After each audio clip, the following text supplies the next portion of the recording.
Mr. Noland. Thank you. Well, while we're on the analogy of the Titanic and icebergs, let's just recognize the fact that the way we set up our pension system here in the state of Illinois some 15 years ago or so, while he was on while he served in the legislature, while he served as chair of the Appropriations Committee, sometime later, which he could have corrected, set up a pension system that was like this, looked like the business end of the shark from Jaws. Now what we're facing is a situation where we are, because of his handiwork in the legislature, over 14 years, mind you, we are now close to $14 billion in debt. So he may not have been piloting the ship, but he created the iceberg that we ran into. The second question, and I must remind everyone, please no commentary during this debate. The second question will be for Mr. Noland. This is concerning education. What are your views on the ways that Illinois funds public education? What changes will you support to assure all Illinois students have adequate resources and receive a fair and equitable education? And do you support any specific legislation or proposals? You know, when Paul Simon ran for lieutenant governor some 40 years ago, he recognized the inequities in our funding system of our schools, education funding. And he observed the fact that we rely far too heavily on the property tax as a means of funding education. I certainly have advocated for shifting away from the property tax to other sources of revenue. There's no doubt about that. I supported House Bill 174, which would also provide for $2 billion in cuts. There's no doubt that what we have to do is engage in more prudent stewardship at the state with respect to ending our wasteful practices. But the fact remains that we are not going to be able to achieve that structural tax reform without addressing education funding reform. And rather than cut over $1 billion from education, I say we support our schools, we support our teachers, and we buckle down and we make the hard decision to feel the pain today and stop borrowing so that we can pass on a more promising future for our children. Mr. Rauschenberger. Well, thank you for the question. I think our problem in education discussions is we talk way too much about education spending and not enough about education outcomes. School spending in the state of Illinois has risen at more than 2.5 times the rate of inflation for the last 2 decades. There's no way any tax system can keep up with spending that rises at that level. It's time to ask the adults in the system to come together. We have good teachers, we've got good principals to talk about refocusing schools on kids, not on the adults that work in them.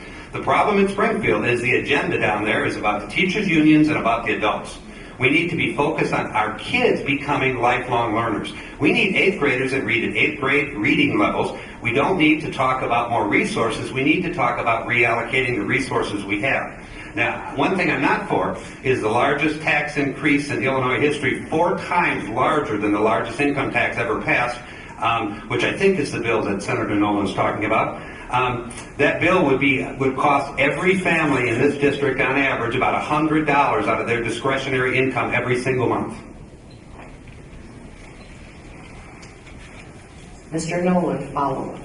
Again, I urge that discussing or stating the fact that we're going to reallocate resources is, again, reshuffling those deck chairs. And by the way, now you're in the water with the shark.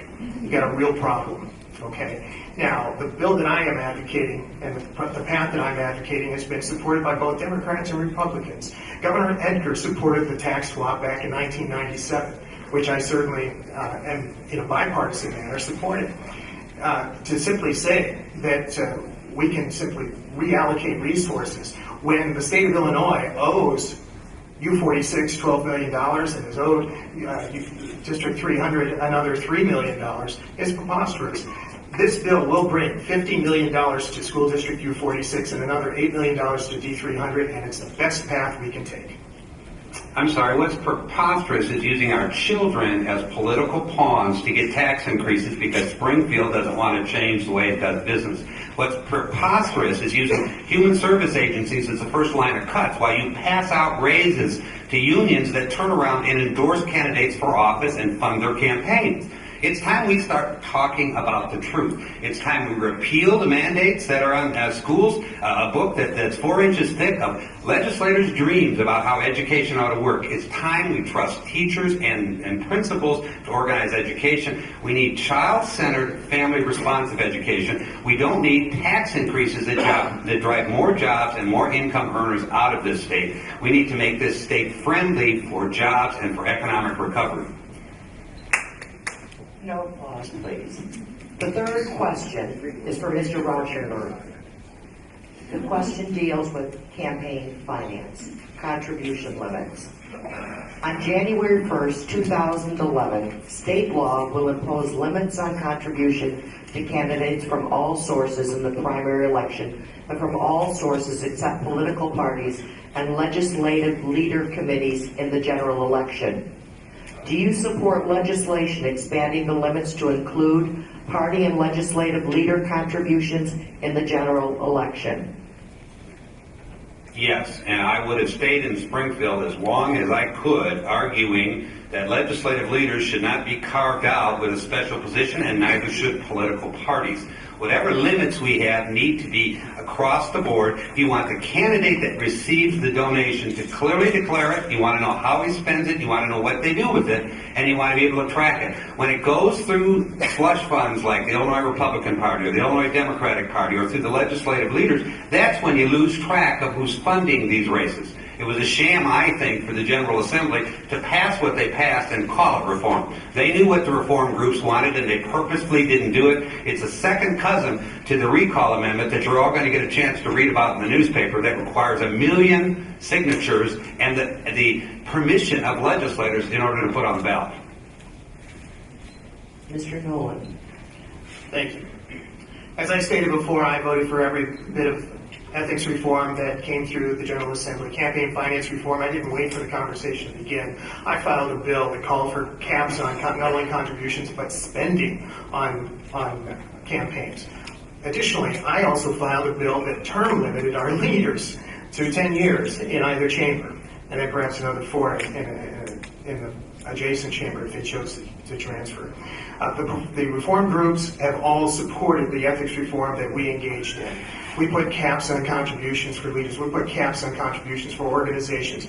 We did everything possibly we could. Now, half a loaf is better than none. We're moving the ball. And I also would like to remind my opponent and those in the audience who want to talk about recall.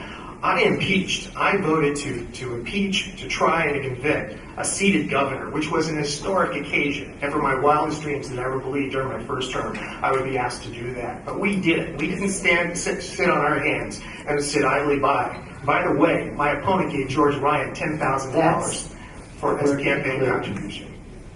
Follow-up to Mr. Rauschenberger. Yeah, well, I do have to compliment Senator Noland on his courageous vote to impeach a governor who had already been indicted by the U.S. Attorney, because I think the Democratic Party protected Rod Blagojevich for a long period of time, and I think they should have acted a little quicker than they did.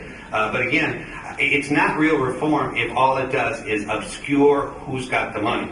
I mean, people in this audience have no way of knowing who's financing either Mike's race or my race, and that's wrong, because the legislative leaders are able to funnel that money and prevent you from finding out who really donates. We're better off with the money going to the candidates so you can hold them accountable, and there shouldn't be any carve-out for political parties or carve-out for legislative leaders. Mr. Noland. Well, I'm not going to disagree with everything that my opponent says just because we are both running for the same office. I agree with transparency. I have voted for it. I have fined hard for increased transparency of campaign contributions. I have no problem knowing where my campaign contributions come from. Many of them come from working families. There are some people here who've contributed to my campaigns. I think full disclosure and sunshine is the best disinfectant. I'm all for it, and I'm not going to complain against it.